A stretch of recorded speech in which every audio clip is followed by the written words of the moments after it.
Bonsoir à tous, bienvenue à Perspective, week-end très familial au Vatican. Samedi et dimanche, plusieurs dizaines de milliers de familles du monde entier ont participé au pèlerinage des familles, organisé dans le cadre de l'année de la foi.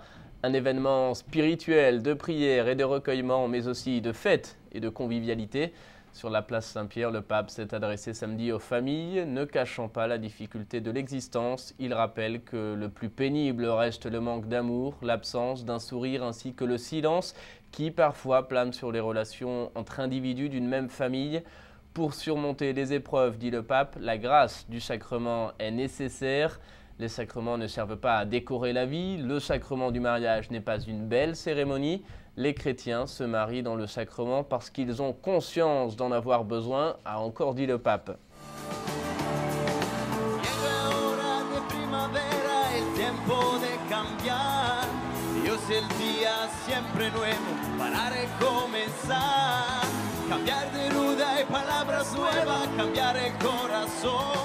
Para decir al mundo e a todo il mondo, Cristo Gesù, siamo qui,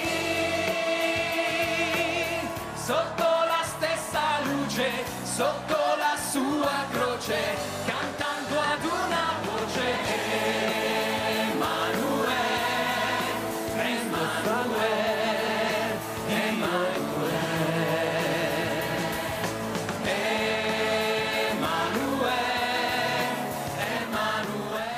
Le pèlerinage donc s'est terminé dimanche après une messe célébrée place Saint-Pierre par le pape.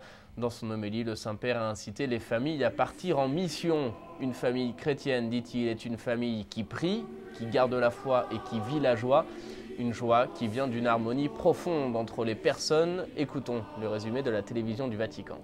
S'il manque l'amour de Dieu, alors la famille perd son harmonie, les individualismes prévalent et la joie s'éteint.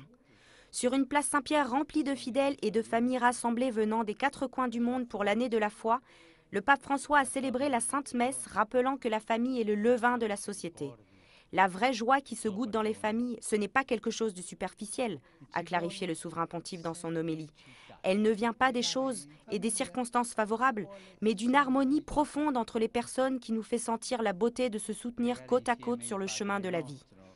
Les familles aujourd'hui sont appelées à irradier la foi reçue, à ne pas la garder comme un bien privé, comme un compte en banque, avec les rythmes frénétiques de la société contemporaine, en pensant accomplir une course de la foi.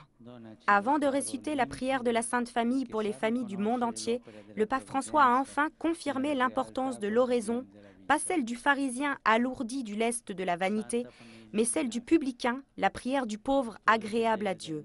Pour prier en famille, donc, il nous faut la simplicité, prier ensemble le Notre Père autour de la table, prier le rosaire, prier les uns pour les autres.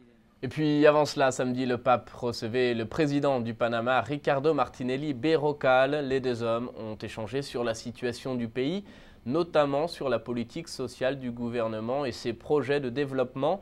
Ils ont par ailleurs évoqué la longue tradition chrétienne du Panama, les divers sujets relevant des rapports Église-État ainsi que les questions régionales. Le pape enfin a remercié le président de lui avoir offert une statue de Santa Maria la Antigua, patronne du pays qui sera installée dans les jardins du Vatican. Enfin, ce matin, le pape rencontrait les employés du centre télévisé du Vatican. Il a salué le travail de cette télévision qui célèbre cette année son 30e anniversaire. Le pape rappelle que de nouveaux défis s'ouvrent à eux, des défis technologiques notamment qu'il est nécessaire de relever pour continuer d'annoncer l'évangile à travers cette autoroute globale de la communication. Ce travail, dit-il, doit être effectué avec professionnalisme au service de l'Église et doit transmettre aux spectateurs l'espérance de l'Évangile. Au pays, enfin, sachez que l'Organisation catholique canadienne pour le développement et la paix annonce qu'elle apporte une aide financière en Syrie. L'organisation fournira 5,4 millions de dollars en aide humanitaire aux victimes de la crise syrienne. La collecte d'urgence est organisée en collaboration avec la Conférence des évêques du Canada et avec le soutien du ministère des Affaires étrangères, du Commerce et du Développement. Voilà, c'est ainsi que s'achève cette émission. Merci de l'avoir suivi. Je vous souhaite une très belle soirée. À demain.